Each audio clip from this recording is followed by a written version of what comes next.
समय था 19th century का। राजा रवि वर्मा जो भारतीय चित्रकला के एक महान कलाकार थे, इनका जन्म केरल के एक शाही परिवार में हुआ था। उन्हें एक ऐसी लड़की से प्यार हो जाता है जो समाज के एक साधारण वर्ग से आई थी, लेकिन उनकी सुंदरता और उनकी आंखों में बसने वाली भावनाओं ने रवि वर्मा को मोहित कर दिया। उनका नाम था सुगंधाबाई। रवि वर्मा ने सुगंधाबाई को अपने कला में एक महत्वपूर्ण स्थान दिया।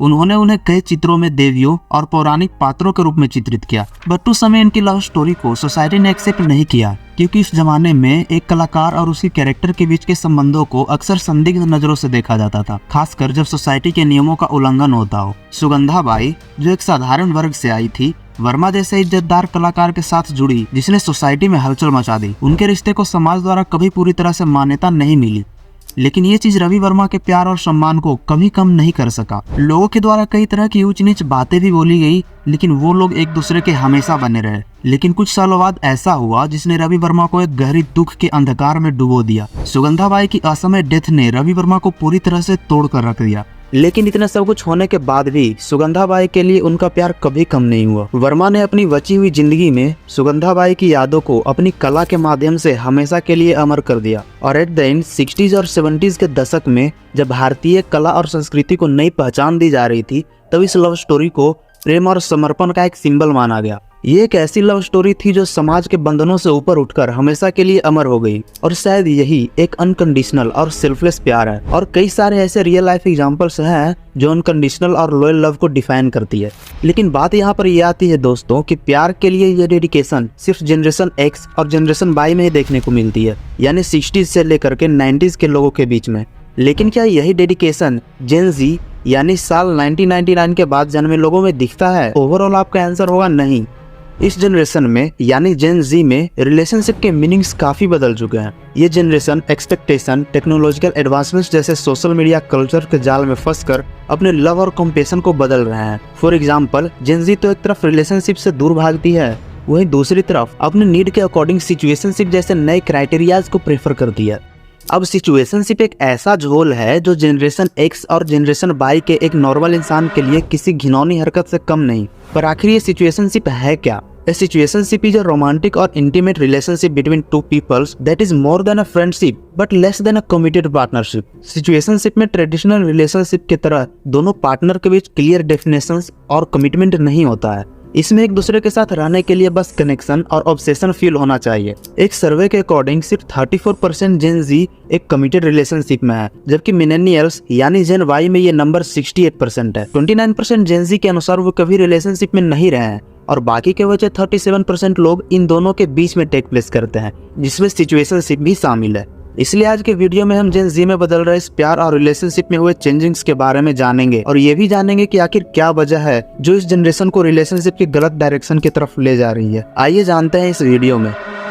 जेन जी में रिलेशनशिप के बदलते मीनिंग्स का सबसे पहला रीजन है ढेर सारे ऑप्शन।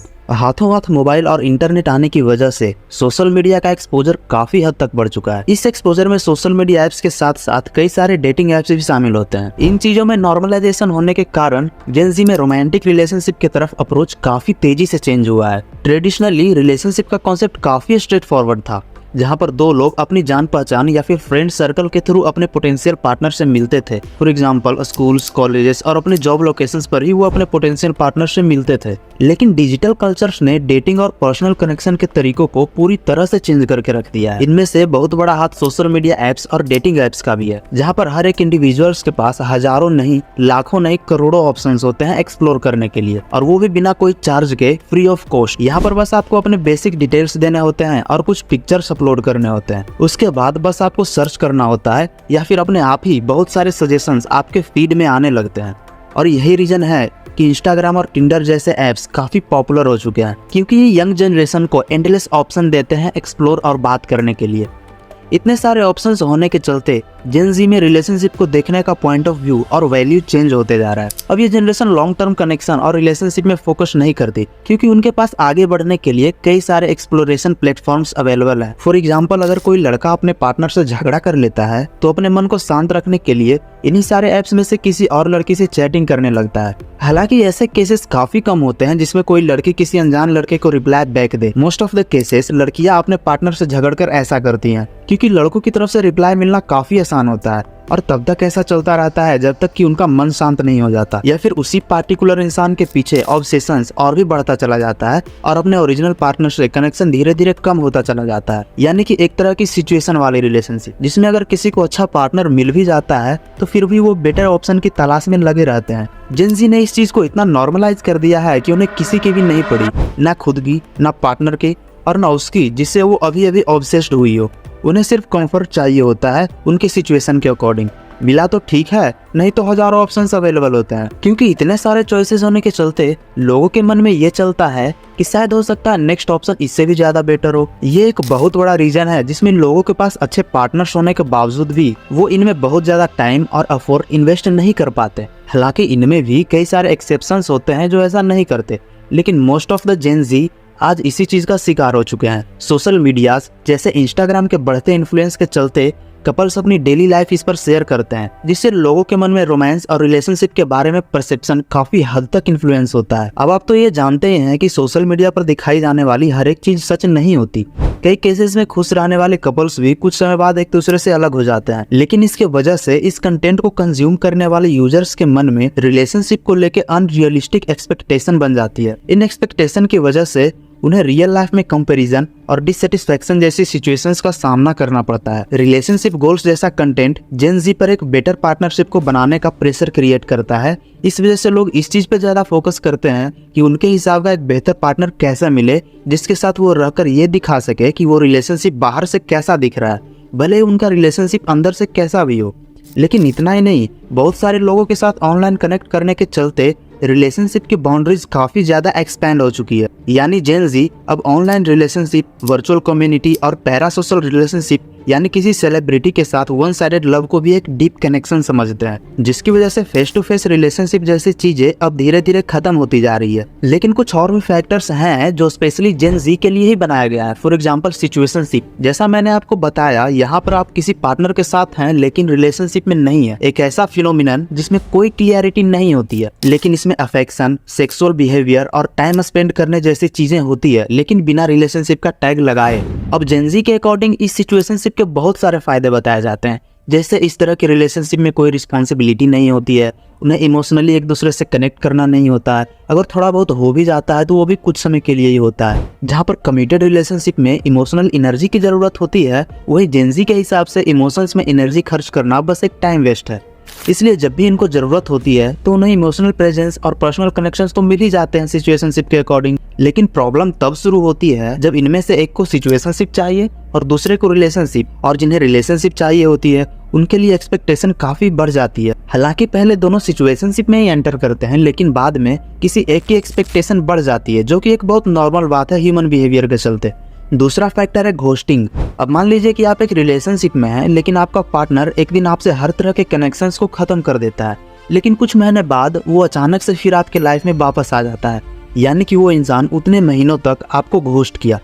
नेक्स्ट है ब्रेड क्रम्बिंग। ये एक तरह का ऐसा मैनिपुलेशन टेक्निक होता है जिसमें कोई इंडिविजुअल किसी दूसरे इंडिविजुअल को अपनी फ्लर्टिंग एबिलिटी से बहला फुसलाकर रोमांटिक रिलेशनशिप में रोक कर रखते हैं। Last but not the least, benching. मान लीजिए कि आप किसी के साथ रिलेशनशिप में हैं और रोमांटिकली इन्वॉल्व हैं, लेकिन आपके पार्टनर ने किसी और को भी बैकअप के रूप में रखा हुआ है, ताकि इन एनी सिचुएशंस अगर आपके साथ रिलेशनशिप एंड होता है तो आपका पार्टनर उस पर्सन के साथ रिलेशनशिप में आ सकता है। इस चीज को बेंचिंग कहते हैं। और भी ऐसे कई सारे बहुत फैक्टर्स एग्जिस्ट करते हैं। इनके मीनिंग्स जानने के बाद ये फैक्ट्स आपको अनएथिकल लग रहे होंगे, जो एक्चुअली है भी, लेकिन ये बात भी सच है कि आज की जेन ज़ी जनरेशन में ये टर्म्स काफी कॉमन हो चुके हैं। इन लोगों में कमिटमेंट का कॉन्सेप्ट धीरे धीरे चेंज हो रहा है। जहाँ प्रीवियस जनरेशंस कमिटमेंट को एक सक्सेसफुल अचीवमेंट की तरह देखते थे, वहीं दूसरी तरफ जेन ज़ी अपनी पर्सनल ग्रोथ और इंडिपेंडेंस को ज्यादा प्रायोरिटी देते हैं।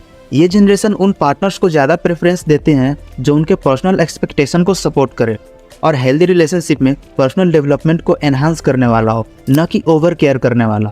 कमिटमेंट को लेकर इस तरह की चेंजिंग्स वर्क और एजुकेशन की वजह से भी इन्फ्लुएंस होता है, क्योंकि ज्यादातर केसेस में उन्हें पढ़ाई या वर्क के लिए किसी दूसरे शहर में शिफ्ट करना पड़ता है, जिसकी वजह से वे नॉर्मल रिलेशनशिप में बनकर नहीं रह पाते। एज ए रिजल्ट वो कई सारे ऐसे लोगों से कनेक्ट हो जाते हैं जो उनके ज्यादा नजदीक हो और उनका जब मन हो उनसे अपनी डेली एडजस्टमेंट को शेयर कर पाए। कमिटमेंट को लेकर इस जनरेशन में चेंज होने वाले एटीट्यूड का सबसे बड़ा रीजन मेंटल हेल्थ अवेयरनेस भी है। इनकी साइकोलॉजी बस इस चीज पे ज्यादा फोकस करती है कि वो सामने वाले से खुश रहे। यही रीजन है कि जेन जी जनरेशन ऐसे पार्टनर्स को प्रेफर करती है जो ज्यादा अंडरस्टैंडिंग और सपोर्टिव हो। लेकिन प्रॉब्लम यह है कि किसी भी रिलेशनशिप में आपको एक परफेक्ट पार्टनर और परफेक्ट सिचुएशंस हमेशा कभी नहीं मिलेंगे। थोड़ा बहुत एडजस्टमेंट और फ्लेक्सिबिलिटी जैसी चीजें आपको हर रिलेशनशिप में करके रखना होता है, लेकिन ये एक्सपेक्टेशन ऑफ अंडरस्टैंडिंग एंड सपोर्टिवनेस इतनी ज्यादा है इन जेन जी जनरेशन में, जिसकी वजह से ये कभी कमिटेड रिलेशनशिप में रह ही नहीं पाते। लेकिन आप बोलोगे कि यार इतनी देर से प्रॉब्लम्स के बारे में तो बता दिए, लेकिन इसका सॉल्यूशन कहाँ है? क्या इस प्रॉब्लम का सॉल्यूशन भी है? तो भाई सुनो, अगर इस प्रॉब्लम की सॉल्यूशन की बात करें तो ये काफी मुश्किल है। ऐसा इसलिए क्योंकि रिलेशनशिप सिर्फ एक प्रॉब्लम नहीं है, बल्कि एक माइंडसेट शिफ्टिंग, पर्सपेक्टिव शिफ्टिंग है जिसने पूरे जनरेशन को ही टेक ओवर कर लिया है। लेकिन फिर भी जेन जी की इस प्रॉब्लम को सॉल्व करने के लिए कुछ स्टेप्स उठाए जा सकते हैं। इस जनरेशन में इमोशनल इंटेलिजेंस को इंक्रीज करने की काफ़ी ज़रूरत है, जिसके लिए कई सारे एजुकेशनल प्रोग्राम्स, वर्कशॉप्स और कम्युनिकेशन स्किल्स वाले क्लासेस और सेमिनार्स को अटेंड किया जा सकता है। इससे आपको पर्सनल प्रॉब्लम्स को सॉल्व करने में हेल्प मिलेगी और अपने पार्टनर के साथ कनेक्शन और भी ज़्यादा स्ट्रांग होंगे। साथ ही साथ मॉडर्न रिलेशनशिप चैलेंजेस के बारे में ओपन डिस्कशन होना चाहिए, ताकि पार्टनर्स एक दूसरे के साथ अपने एक्सपीरियंसेस को शेयर कर सके और उससे सीख सकें। अपने रिलीजियस स्क्रिप्चर्स को पढ़कर भी इस चीज़ से बाहर निकला जा सकता है, क्योंकि उनमें कई सारे ऐसे वैल्यूएबल्स बातें लिखी होती हैं जो सीधे आपके लाइफ पर असर करती है। और सबसे इम्पोर्टेंट, सोशल मीडिया और डेटिंग एप्स के यूज के पोटेंशियल लॉसेज के बारे में यंग जनरेशन को पता होना चाहिए, ताकि उनके अंदर हेल्दी डिजिटल हैबिट्स डेवलप हो सके। उन लोगों से दूरी बनाकर रखा जा सकता है जो लोग ब्रेड क्रम्बिंग टेक्निक का यूज करते हैं। ऑनलाइन एंगेजमेंट के बजाय इन पर्सन रिलेशनशिप को ज्यादा प्रेफरेंस देना चाहिए और ऑफलाइन कनेक्शंस पर ज्यादा ध्यान देना चाहिए।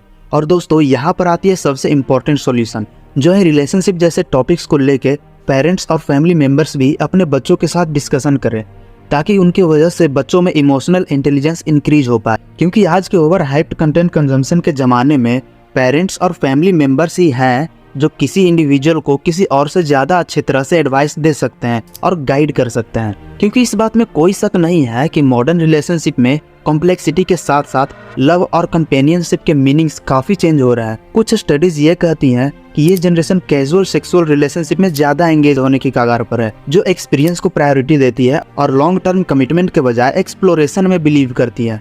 पर दोस्तों, आपको क्या लगता है कि क्या होने वाला है जेन जी का फ्यूचर? आप क्या सोचते हैं मॉडर्न रिलेशनशिप के बारे में? हमें कमेंट करके जरूर बताएं।